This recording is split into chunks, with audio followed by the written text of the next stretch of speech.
अस्सलाम वालेकुम वीवर्स, अल्लाहुम्मा सल्ली अला मुहम्मदिन व आले मुहम्मद।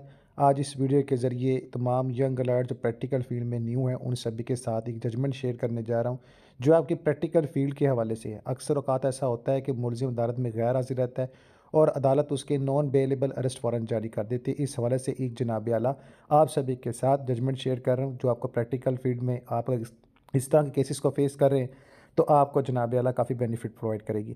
तो चलते हैं अपनी वीडियो की तरफ। चैनल पर नए आने वाले सार्फिन से गुजारिश है चैनल को सब्सक्राइब बेल आइकन को बस लाजम करें ताकि इस तरह की आपके प्रोफेशनल फील्ड से रिलेटेड वीडियो आप तक पहुंचाई जा सके। मुलजिम के गैर हाजिर होने पर ट्रायल कोर्ट इसकी ज़मानत या नाकाबिल ज़मानत वारंट गिरफ्तारी जारी करती है या इसे इश्तियारी करार देती है तो मुलजिम को हक हासिल है कि वह इसी अदालत में हाजिर होकर इन अहकामात को मनसूख करने या वापस लेने की दरख्वास्त दे सकता है। अदालत को वारंट मनसूख करने और मुलज़म को इश्तियारी करार देने का हुक्म वापस लेने का कानूनी अख्तियार है। CRPC की दफ़ा 75 के तहत वारंट मनसूख करने का अख्तियार इस अदालत को हासिल होता है जिसने वारंट जारी किया।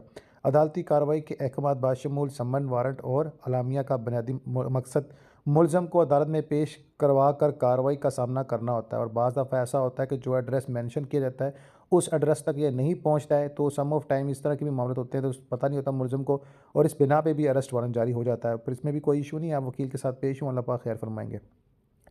जनाब नेक्स्ट मैं बता दूं कि मुलजिम को अदालत में पेश करवा कर कार्रवाई का सामना करना होता है। दफ़ा 369 CRPC के तहत यानी क्रिमिनल प्रोसीजर कोड के तहत इस किस्म का हुक्म फैसला नहीं समझा जाता और कौमी और मुतकबरी वजूहात की बुनियाद पर अदालत मुलज़म के सरेंडर के बाद इन अहकामात को वापस ले सकती है। हवाला क्रिमिनल अपील मोहम्मद हुसैन बिन नाम रियासत दीगर जस्टिस फ़ारूक हैदर साहब इस केस को फेस कर रहे थे। 6 नवंबर 2024 का ये केस है लोअर हाई कोर्ट में जिसकी जो है जजमेंट नंबर 2024 LHC 4966 है।